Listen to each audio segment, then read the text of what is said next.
Hello, and welcome to the Southcoast Artists Index, where artists, performers, and writers, as well as curators, directors, and supporters, anyone, in fact, with ties to the creative community, drops by to introduce themselves to you. We'll talk about their beginnings, their vision, their passion, and so much more. Hello and welcome to our podcast. I'm your host, Ron Fortier. Our podcast features local contemporary artists, art industry professionals, scholars, genealogists, art lovers, and whoever walks by. It's brought to you in part by theartistindex.com. The Artist Index is a local resource for artists, art professionals, and art lovers. And I'll let our guests introduce themselves for the record. And bear with me. There's a madness behind the reason, okay? Behind the method. Hi, what's your name? My name is Jim Bobrick. Okay. Bobrick, is that how it's supposed to be pronounced? Yes. As a matter of fact, when I was teaching at the Swain School of Design, the students started calling me Jim Bob, which at first I was horrified by. But first, after a while, I began to like it. Even though I've never seen the program, I don't know whether it's the Waltons or Little House on the Prairie, one of those where I assume the name came from. And, so I never wanted to find out who I was the eponymous recipient, what that character was like. Yeah. So, and how do you spell it for a record? Because there are people who are listening, obviously don't have access to pen. Sure, Bobrick. Okay. It's really an Ellis Island name. It's a contraction of, well, we don't really know, something like Bobovnikov or something like that. When my father's family emigrated from Poland in the early part of the last century. Wow. And there are people who still insist that that's a grand myth, that that they took great pains to make sure that they wrote down your last name correctly. But I also think one of the things that they forgot about is that there were people, depending on what they left behind, if they were leaving a revolution, poverty, whatever, and they were coming to America because this was, well, for the Chinese example, for example, it was the Golden Mountain. They wanted to leave part of themselves behind, and they wanted a new name for a new country. Sure, I'm sure that was frequently true. I don't really know. In the case of my family, or that side of my family, the other side is quite different. But that's what that's what was passed down. So. Yeah. And you are our first literary artist. Oh, I'm very flattered. Even though I know it's just a matter of chance, but still, I'm honored to be so.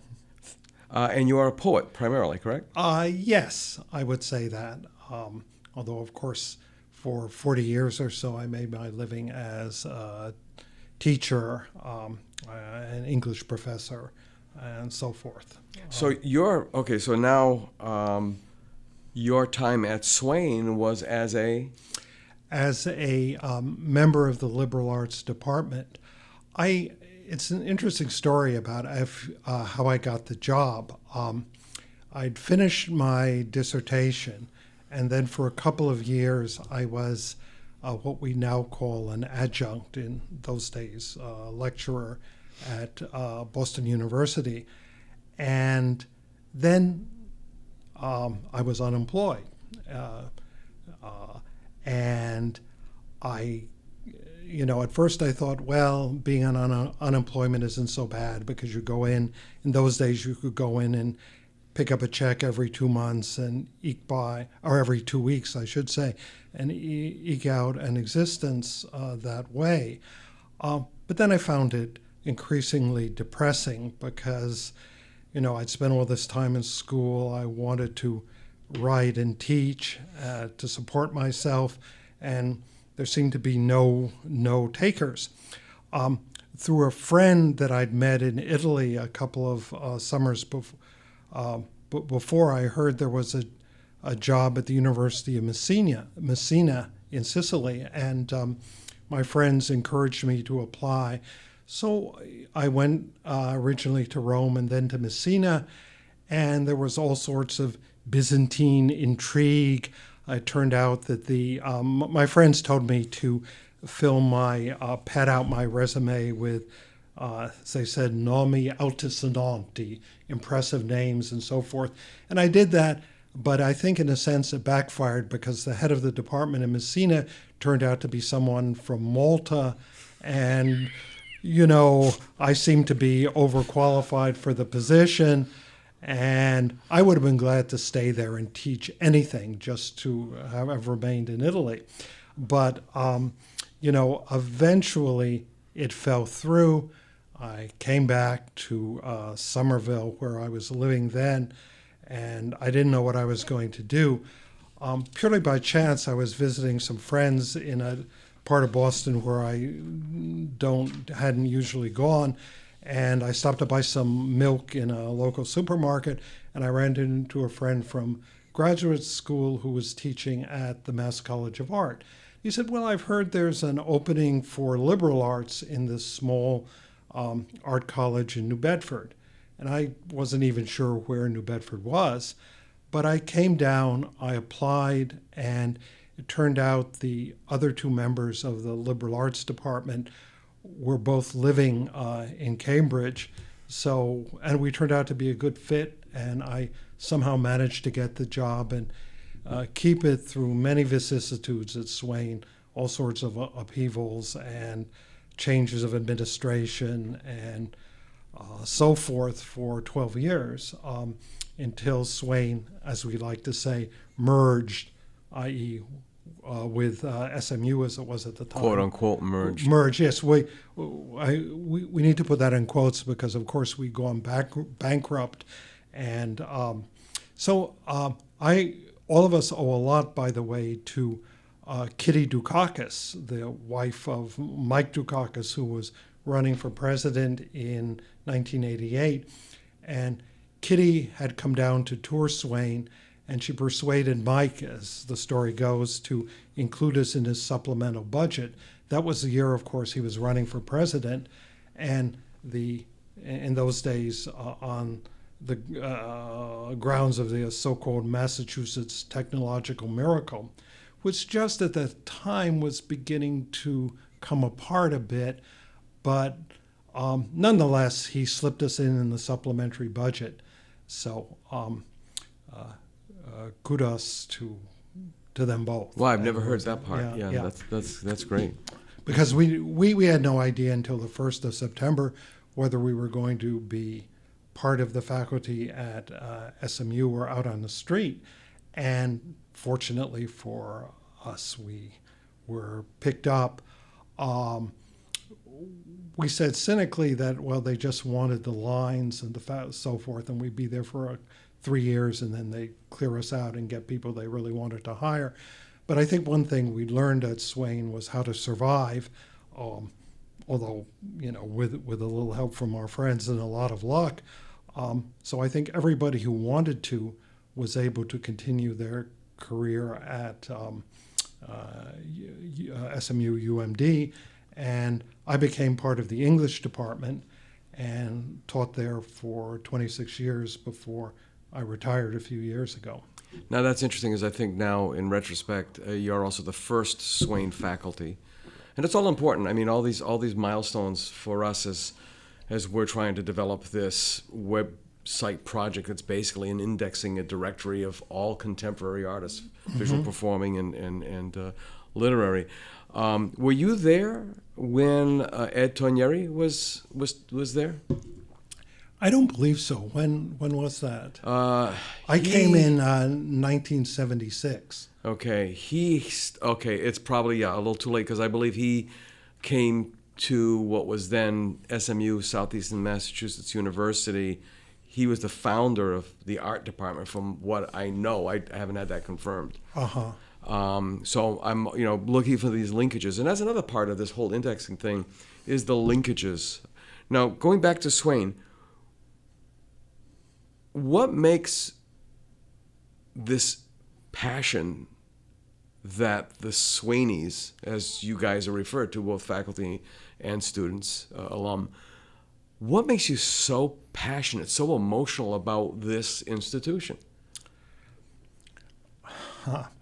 Well, I think part of it is that it was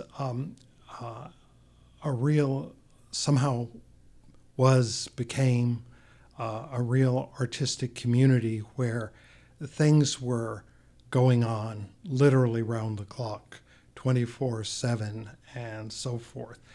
And Swain had a rigorous traditional art curriculum, and that carried over, as a matter of fact, to the liberal arts department.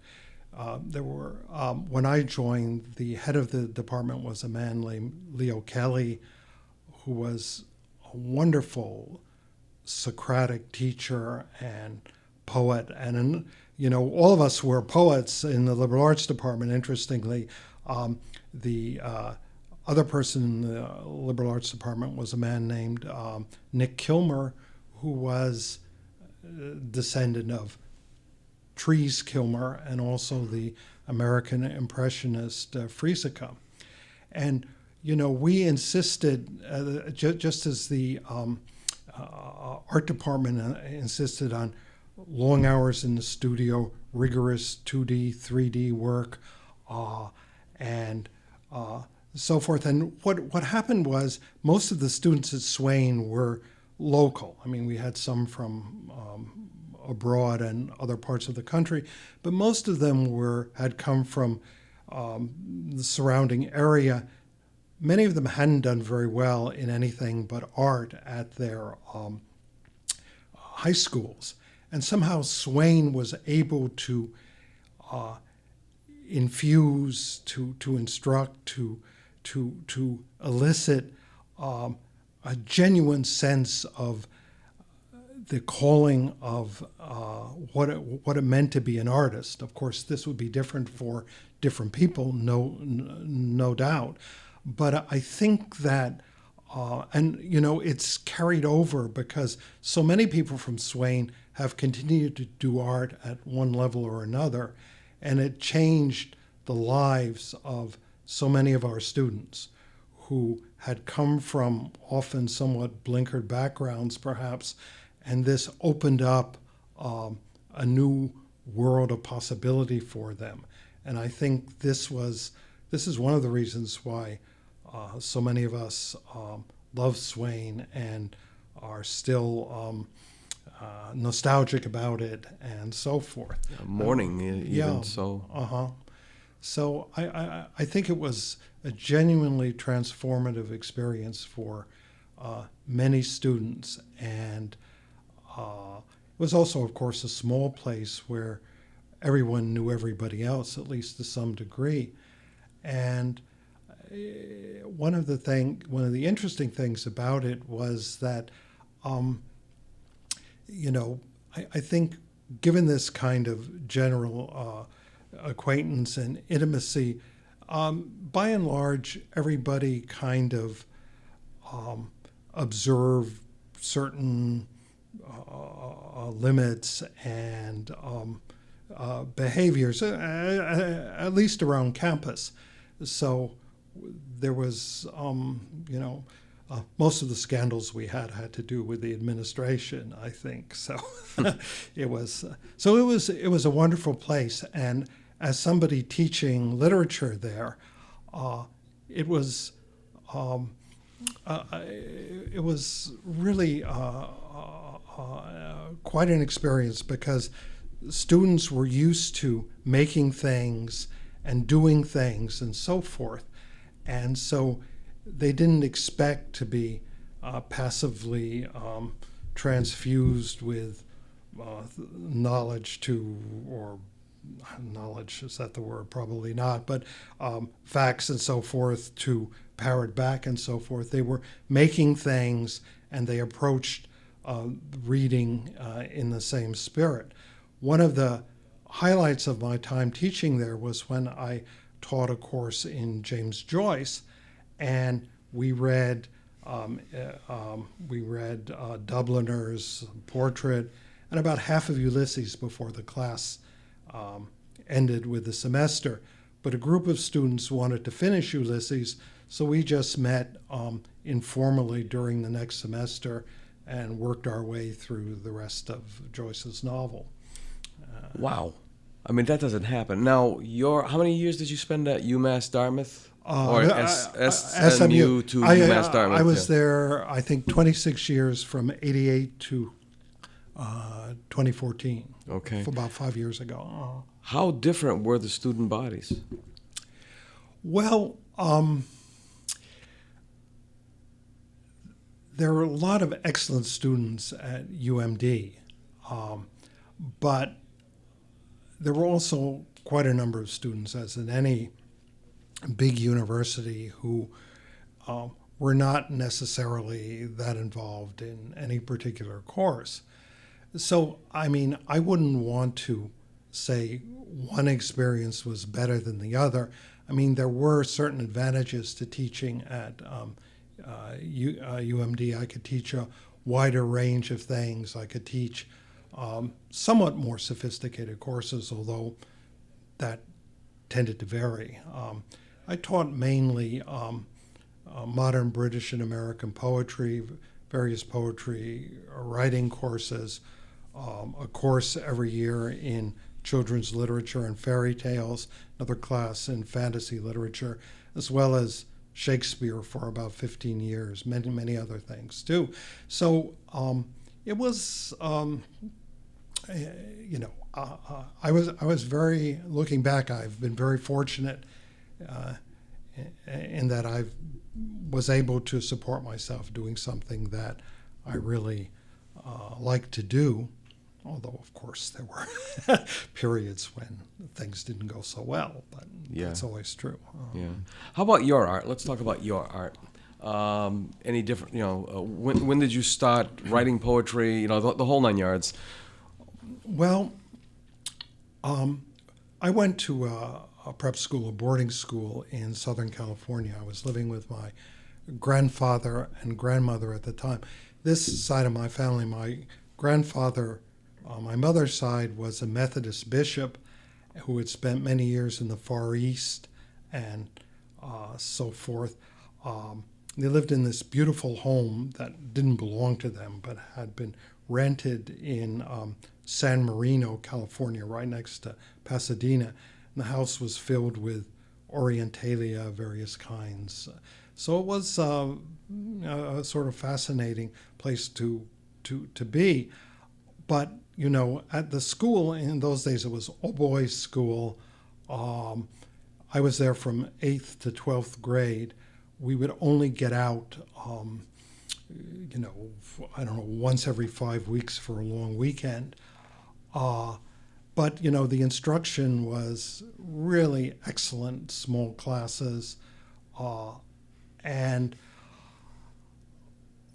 when I was a sophomore, I was beginning to become interested in literature, and, someone had recommended Camus' The Stranger, and I became intoxicated by the plays of Eugene ONeill, and I read them all without really understanding a lot of them, just because, ONeill is so good at depicting kind of sensitive adolescents who are frustrated in love, come to a tragic end or something like that. And, this sort of adolescent romanticism, as I guess you describe it, was, a nice entree into serious reading. But anyway, in my sophomore English class at the end of the semester, the final exam was based on Palgrave's Golden Treasury, that famous anthology put together originally in the middle of the 19th century, containing hundreds, literally, of poems by everyone from the early Tudors up through Dylan Thomas. It had been updated since then. And the final exam consisted of dozens of quotations from the hundreds of poems in the book, and we had to identify everyone by title and author and also comment on them. So I was determined to do well on this test. So it was this beautiful early or late spring night in Southern California, and I had a little balcony, and I stayed up all night reading and reading and reading. And something happened. That was the only thing in my life I can describe as something approaching a conversion experience. I guess I became addicted to poetry at that time, and it's pretty much been the same way ever since. Yeah, and I wrote for quite a while. I mean, I would write poems and so on, but I didn't have any real confidence in myself, and I didn't make much. Times for a long time, I got nothing but rejections and so on. And my background when I was at this place was called the Webb School of California. Thanks to a couple of wonderful teachers, I was introduced to T.S. Eliot, William Butler Yeats. I diligently worked through their collected poems with the aid of commentaries, and all this, opened up a new world. Each, a reference or allusion would lead to something else, and so forth. But anyway, back in those almost forgotten days, maybe, this was sort of the end of the new critical era, when a poem, in the words of a prominent critic of the time, tended to be regarded as a well-wrought urn, an object, an artifact, an art object, achieved at by laborious effort and so forth. And it's interesting. I think this morning when I was scrolling through a feed on my phone, there was an article on Gary Snyder, and Gary Snyder, of course. The headline was, well, poetry is not a carving, it's a breath, it's life, it's flow, and so forth. And I wouldn't want to choose between those two rather extreme views, but I have to admit that my sensibility was shaped by the old-fashioned new critical approach. And among contemporary poets, when I came to Boston in the early 60s, my god, and lots of people's god, was Robert Lowell. And I've always had a great fondness for tight formal poetry, rhetorical machines, and so forth. It's not really, I think, and it's quite astonishing how homogeneous the poetry landscape looked in those days. There were, of course, tended to be facilely divided between the cooked and the raw, or the beats and et cetera broadly, and the more academic poets, whether that's an appropriate term to really use for a lot of them. And you sort of knew who the important poets were, or you thought you did. And now, of course, things have changed enormously, and the whole assumptions on which poetry is based have shifted. And I think this is inevitable. It's a good thing. It had to happen. When I first became really aware of contemporary poetry in the early 60s, there were only a couple of women who were mentioned: Elizabeth Bishop, Marianne Moore, so forth, even ignoring really fine women poets like, say, Muriel Rukeyser, for instance, and others. They were kind of, I remember seeing some early poems by Adrienne Rich, and they were kind of, they were very sort of cautious and contained, and all that, patriarchal, Western, classical tradition excluded so many people and so much experience that it just had to be exploded, and it's been exploding ever since. Yet at the same time, I, without defending really or saying that the values on which the earlier tradition was based, there was something also lost in terms of, poetic practice, I think. And, who knows where poetry is going to be today. I think one thing that has really changed is the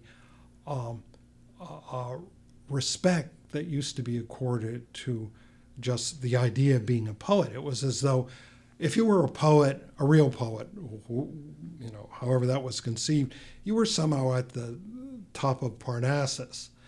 These days, that's no longer the case, and I think there's so many excellent poets writing today, but I think it's really sad because, they're not accorded the kind of automatic, well, I shouldn't say automatic, but the status that poets used to be thought about way back, attributed to poets way back when.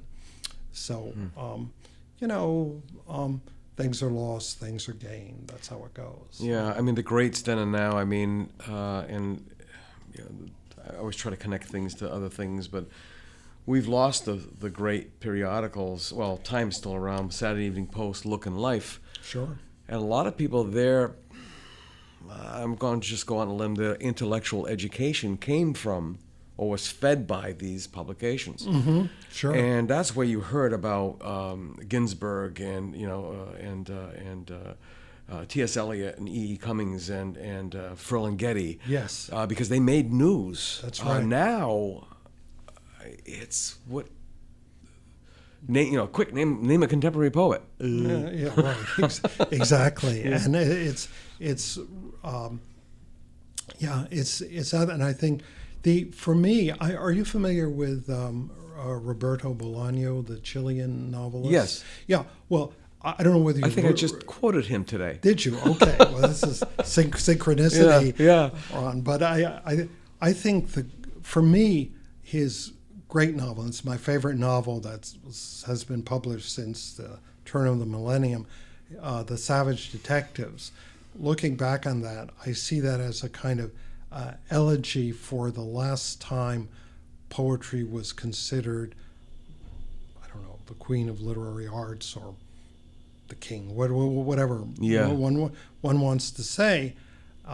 In the novel, it begins with in Mexico City, this kid is intoxicated by poetry. He's only a teenager, becomes part of this avant group, is into poetry and sex and so forth. And the first part ends with him being pursued and his friends being pursued by a group of sort of, I don't know, fascist mafiosi and so forth. And then the great bulk of the novel advances 20 years into the future, where we trace through dozens of episodes 2 or 3 poets and their friends and associates as they live out their lives, often in a funny, disappointing, fascinating way. And then, of course, the novel comes back at the end, and we go back to the 70s, and things end in a mixture of tragedy and farce. And that novel has particular meaning for me because I think ever since, to me, I can't help reading it as a kind of elegy for the prestige that used to be accorded poetry. It's just my own. There are many other things in the novel, of course, but I wonder if there's a connection between that and just intellectualism. I mean, that's become a dirty word. I spent a time, a year in Portugal as a painter, and over there, people would ask me, what is it you do? I would say I'm a painter. They would say, oh, excellent. Have I seen your work? Is it anywhere where I can see it? Please tell me. They were that excited, not knowing me, not ever setting eyes on me. Come back here. So what do you do? I'm a painter. Oh, you make any money doing that? Yeah, exactly. So we've had a dumbing down, I think. Oh, yes. And I mean, it's, those attitudes I think have been around for a long time, but they're much more intense now. Where were you in Portugal? In Lisbon mainly? I was 2.5 hours north of Lisbon and 2.5 hours south of Porto. In Coimbra? Very close. I was in the Conselho, the district, the Coimbra, in Figueira da Foz. Yes. Boarcos. Yeah, I remember. I've been to Figueira a couple of times, but just very briefly. Yeah, because your wife, and I'm going to segue into this. Right. Your wife, Dr. Maria the Gloria de Sá, yes, lived just a few miles away from Figueira. Right. But here we have a poet who marries a Portuguese woman, and people are probably saying, where's the connection there? The Portuguese poets. Is it just me because of my genetic makeup, my Iberian makeup, or is it that the Portuguese have this incredible knack as wordsmiths? Right. I think I would certainly agree with that. I met Gloria almost 20 years ago, and as a matter of fact, I knew nothing about Portugal or Portuguese poetry or literature, but in 1999, a man named Richard Zenith, who is probably the foremost translator into English of Fernando Pessoa, gave a talk at UMD, and just by chance I attended with my friend John Landry, who also a poet who's now in Albuquerque, and I was blown away by, he talked about Pessoa and his heteronyms. The book was called, I'm sure you know it, Fernando Pessoa and Company, and and then shortly thereafter, José Saramago visited the campus, and so forth. So when I actually met Gloria at Gallery X, and I was immediately attracted to her, and but I didn't, so I didn't really know a word of Portuguese, but I had read a little bit of Pessoa in translation, and I had read a novel by Saramago, and so I threw those out there, and I guess, now the rest is history, the rest is history, yeah. So, but since, I was going to say that since I've known Gloria, I've tried to learn Portuguese. I really started too late to ever be able to speak it very well, but I did attend, I've studied it at UMD and attended quite a number of classes, and as you know, they have a really excellent department, especially, I shouldn't want to single anybody out, but Dario Borin, Anna Klobutska, Vitor Mendes, and others.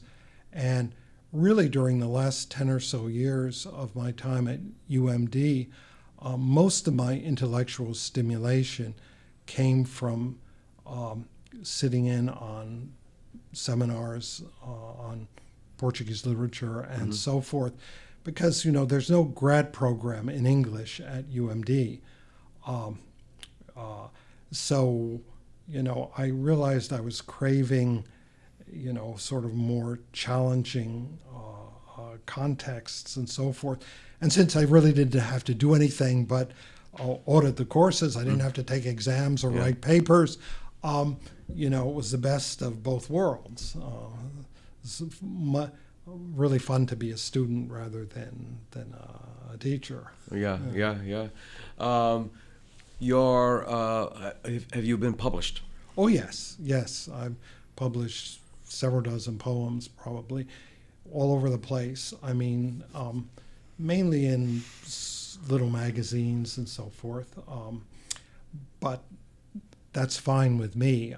Most of the literary talent in my family went to my younger brother, Barry, or Benson, as his official, who's written nearly 20 books as a contemporary historian of various things.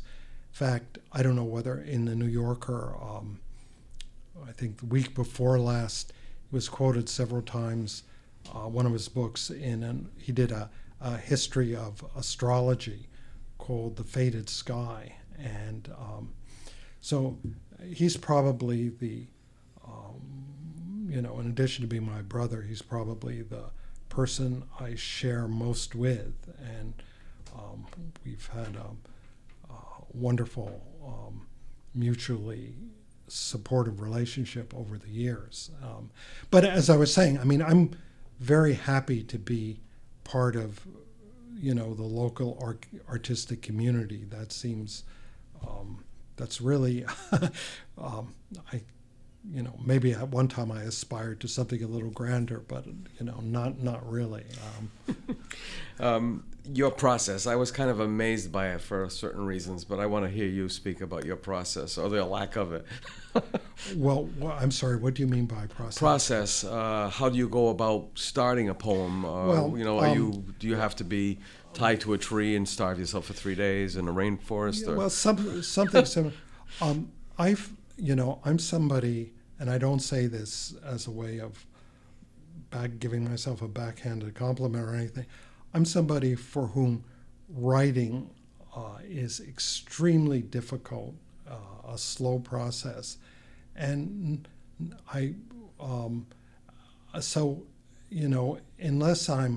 if I feel this sense of a poem wanting to be written, I try to resist it as much as I can. And I think, given my really very small output, I think I've resisted it all too successfully most of the time. But sometimes one just has to write, and then, I sort of work obsessively, draft after draft, not because, I wish I had more facility. Maybe this is, a genetic thing, a neurological thing, an emotional thing. I've never really been able to figure it out. But it's always, writing is very hard. And most of the time, I'd rather be watching a soccer game or reading a novel or doing nothing at all. But occasionally, I just have to do it. And so then I try to do it as well as I can. I've always been impressed by an anecdote about Elizabeth Bishop, how when she would work on a poem, she, as I remember, often pin it with fridge magnets on the fridge, and just leave it up there for weeks or months or however long it might take to come up with the exact word or what she considered the exact word. And so that's I suppose that's how I've gone about it.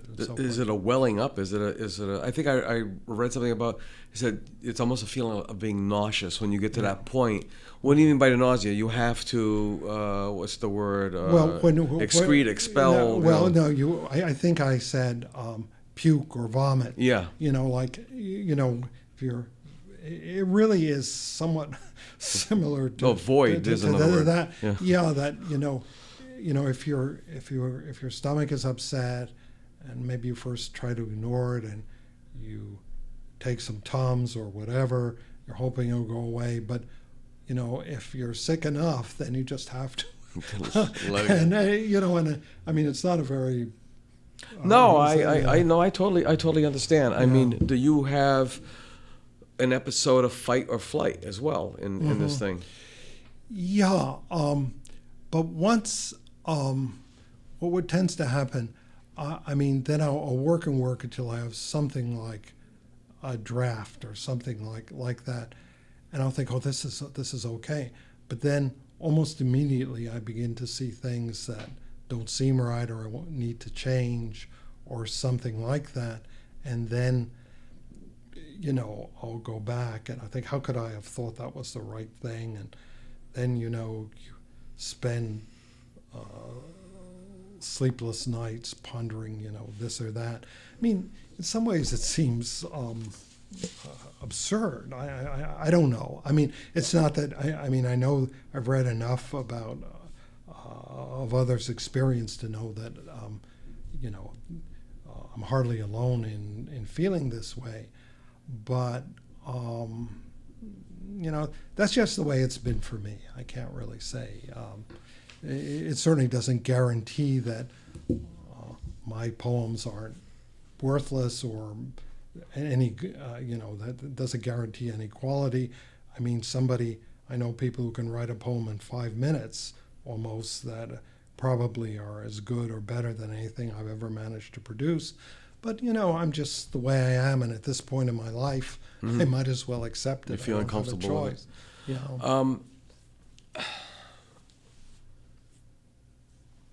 How would you like to be remembered as an artist, as a poet?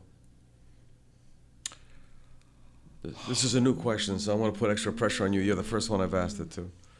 I don't really care, to tell you the truth. I mean, I'd like people to think that, he wasn't, he took pains with things, he tried his best. But, I don't believe I'm an atheist. I don't believe in immortality, personal or certainly artistically for me. So I don't think about that very much. I don't think I have any.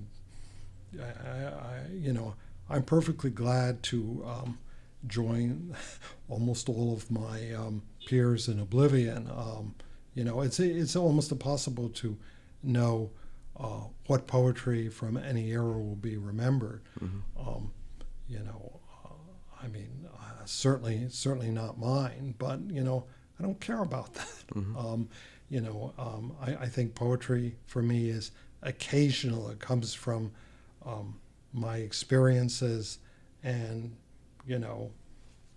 just be swept off with everything else, almost everything else. So I don't know whether that attitude. Well, that's how I feel about it. Do you believe in memory? I mean, a lot of people think that the pyramids were built primarily to preserve the body. Well, that's a heck of a lot of masonry to preserve a body in a tiny room. Absolutely. But it's really about preserving, well, you're being an atheist, we'll still use that word, a soul. It's a memory. Sure. When I know atheist has a materialistic kind of connotation, as though if you're an atheist, you have no interest in things spiritual and so forth. So it's probably not a good term to use, but I use it, I think, because I want to be honest. I mean, I don't really believe that. Long ago I knew I would never understand anything about the ultimate nature of the universe, but I don't, and I've always, as I mentioned, my grandfather was a bishop. I did my dissertation on Renaissance poetry and numerology, really mainly on biblical numerology, Christian numerology, and so forth. So I've always had a strong interest in that. It's just that, I don't literally believe, I think it's an aesthetic system to which one can give a lot of assent, but not ultimate assent. I really, I like to think of myself, my brother recently published an autobiography, or a memoir really, called, I don't even remember the name of the memoir, but it'll come to me in a minute. But he described the real difference between us as I was essentially a classical Epicurean, and essentially in the sense of someone like Lucretius. Life is, random atoms roistering in the void, as I once put it in an early poem or something like that. But on the other hand, I was raised as a Christian, and I love Christmas. I was get a Christmas tree. I listen to Christmas carols. It's all beautiful, but as Wallace Stevens, I'm sorry, I'm dropping all these names, but said it's kind of a supreme fiction, and it's consoling as much as anything. But in a literal sense, I don't believe it. In an organized religion. Yeah. Probably. Well, organized too, and I think I mentioned Lucretius, and he has that famous line about so much misery has religion caused. I mean, we just open the paper, and there's someone like Franklin Graham touting Trump, and you just want to gag. So I think so. Maybe it's partly a political decision on my part. I don't really know. But that's how. But maybe I'll change. Maybe in a year from now, I'll be in a monastery. Who knows? Monasteries are good. I had a class where I had the students look at James Bobrick's Connections. And there was a section there about the monastic life. And it was the weirdest experience in teaching in the classroom, because the point I was trying to get them to grasp, which they did, was far overshadowed by a majority of the male students saying, I could live this way. In fact, if given the opportunity, I would prefer it. I was stunned by that. Really? Because they had a sense of place, of purpose, of productivity. It was absolutely amazing. Well, thank you, Jim Bobrick. It's that time. We're coming to the end of another podcast episode. Should I read a poem or two, or is there time? Sure, if you'd like to. Yeah. Sure, we can always redo this. That's not a big deal. Yeah. Oh. No, well, go ahead. This is fine. No, I wanted to. I thought. I don't know. Well, I didn't even pay attention to that. Oh, yeah. Okay. Yeah. Somehow maybe this. Not even sure what to read. I should. Let me just read a poem about New Bedford. This is when I first came to New Bedford. I was living in a room behind a hairdresser, and you may even, I don't know how long you've lived here, but it was right on William Street, right next to where Gallery X is now, it was sort of challenged my sense of romanticism and so forth. So anyway, let me read this poem. It starts with a quote from a now forgotten late 19th century poet. Goes, this is called Another 90s New Bedford. The gorgeous iridescence of decay. Not even close. A grubby vestibule flanked by the landlord's beauty parlor. Cracked plate glass, bleached stills, lopsided spider plants, trailing exhausted runners. In the back, 2 cramped apartments, mine a factory green half-basement lit by skylights, countersunk 6 feet below the ground, buried alive. For a while I saw myself living out a part made up of Notes from Underground, La Ba, Strindberg's cloacal hell, as if outer and inner really did adhere like those old-fashioned vacuumed hemispheres. It soon grew harder to romanticize the August heat and the smell of garbage mixed with rotten eggs after a run of perms. Would monochrome marcescence be more apt? I wondered if the other tenant, old Cabral, had felt some grand symbolic role dwindle to a B-movie's wooden props, his dark suit and fedora. The first time we ever met, out of the blue, he said, "Every night I make it stiff." This, I mean, giving his brim a studied tug. You start by rubbing it with chalk and Vaseline. It was... Wow. Okay. I bet you people are going in different directions. That's excellent. Thank you. We're going to have you come back again because that's another premise of this thing is we have no agenda. And these conversations will lead to other conversations. In fact, one, to just read your poetry because it would be great. To me, reading the poetry is not anything like hearing it spoken. Mm-hmm. I think that's, to me, it's like having a painting that you keep in the closet. It has to be brought out into the light in the human voice for some reason. That's why I like listening to the Moth on radio, on National Public Radio.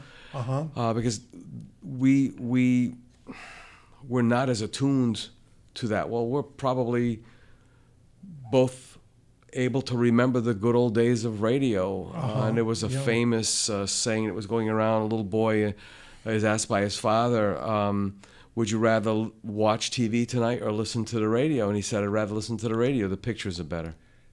That's great. No, I couldn't agree more. I remember